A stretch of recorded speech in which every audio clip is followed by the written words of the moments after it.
வழக்கறிஞர்களுக்கு புதிய ஒழுங்கு விதிமுறைகளை சென்னை உயர்நீதிமன்றம் அதிரடியாக பிறப்பித்துள்ளது. இதற்கு வழக்கறிஞர்கள் தரப்பில் இருந்து எதிர்ப்பு எழுந்துள்ள நிலையில் இந்த விவகாரம் குறித்து விவாதிக்க தமிழ்நாடு புதுச்சேரி பார் கவுன்சில் அவசரமாக கூட உள்ளது. இதுகுறித்து தமிழ்நாடு புதுச்சேரி பார் கவுன்சில் துணைத் தலைவர் அமல்ராஜுடன் செய்தியாளர் ரத்னவேல் நடத்திய நேர்காணலை பார்க்கலாம்.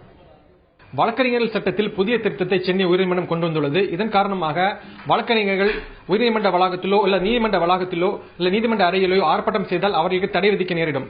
இது போன்ற சில விதிமுறைகளால் பெரும்பாலான வழக்கறிஞர்கள் பாதிக்கப்பட்டுள்ளதாக தெரிவித்துள்ளனர். ஒரு சில வழக்கறிஞர்கள் மட்டுமே இதை வரவேற்றுள்ளனர்.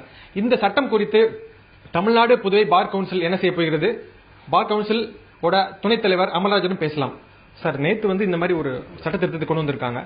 தமிழ்நாடு புதுவை பார் கவுன்சில் எப்படி பார்க்கிறது?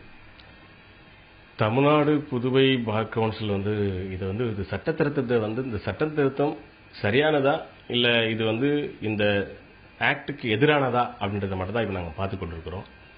ஏன்னா ஏற்கனவே தமிழக பாண்டிச்சேரி வழக்கறிஞர்கள் நடவடிக்கை எடுக்கிறதுக்கு 1961 அட்வொகேட் ஆக்ட் தெளிவா இருக்கு. இப்படி தெளிவா ஒரு ஆக்ட் இருக்கு சொல்லி அந்த ஆக்டை ஓவர் ரூல் பண்ற போல சென்னை உயர்நீதிமன்றம் இப்படி ஒரு திருத்தம் கொண்டு வருவது வருத்தத்துக்குரிய ஒரு செயல்தான். இருப்பினும் அவங்களுக்கு செக்ஷன் 34ல ஒரு மெட்ராஸ் ஹைகோர்ட் ரூல் மேக் பண்ற பவர் உண்டு. ஆனா அது ஆக்டை ஓவர் ரூல் பண்ண முடியுமா அப்படின்றதா இப்ப கொஸ்டின்.